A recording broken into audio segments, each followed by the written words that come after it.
Hi hello எல்லாருக்கும் வணக்கம் and welcome back to our channel. Kenisha, Ravi Mohan இவங்க ரெண்டு பேருமே ஒன்றா சேர்ந்து ரவிமோகன் ப்ரொடக்ஷன் அப்படின்னு சொல்லிட்டு ஒரு கம்பெனியை ஸ்டார்ட் பண்ணியிருக்காங்க.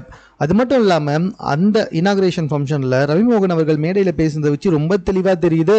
ஐ மீன் இட் அப்படின்னு சொல்லும்போதே தெரியுது இவங்க ரெண்டு பேருமே கணவன் மனைவியாக தான் வாழ்ந்துக்கிட்டு இருக்காங்க அப்படின்னு சொல்லி.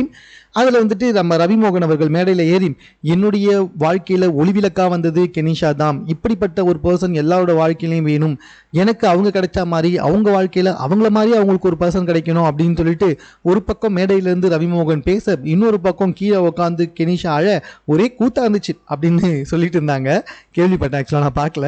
சரி, இது ஒரு பக்கம் இருக்க. இதுக்கு ஒரிஜினல் மனைவி ஆர்த்தி எப்படிப்பா ரியாக்ஷன் பண்ணியிருக்காங்க அப்படின்னு சொல்லி கேட்டிங்கன்னா, ஃபர்ஸ்ட் ஆஃப் ஆல் எதுக்காக நான் ஒரிஜினல் மனைவின்னு சொன்னா, இப்போ வரைக்கும் அவங்களுக்கு டிவோர்ஸ் கிடைக்கல. ஸோ அதனால் லீகலாக அவங்க தான் வந்துட்டு ஒரிஜினல் ஒய்ஃபு. ஸோ அவங்க தற்போது இதுக்கு என்ன ரிப்ளை கொடுத்துருக்காங்கன்னா, அதாவது நீங்கள் உங்களை ஏமாற்றிக்கலாம், நீங்கள் ஊரை ஏமாற்றலாம், ஆனால் கண்டிப்பாக உங்களால் கடவுளை ஏமாற்றவே முடியாது அப்படின்ற மாதிரி சொல்லியிருக்காங்க. இதையும் மீன் பண்ணி தான் சொல்கிறாங்க. பிகாஸ் நேற்று முன்தினம் தான் ரவிமோகன் மற்றும் கெனிஷா இவங்க ரெண்டு பேருமே சேர்ந்து திருப்பதிக்கு போயிட்டு சாமி தரிசனம் பண்ணிட்டு வந்தாங்க.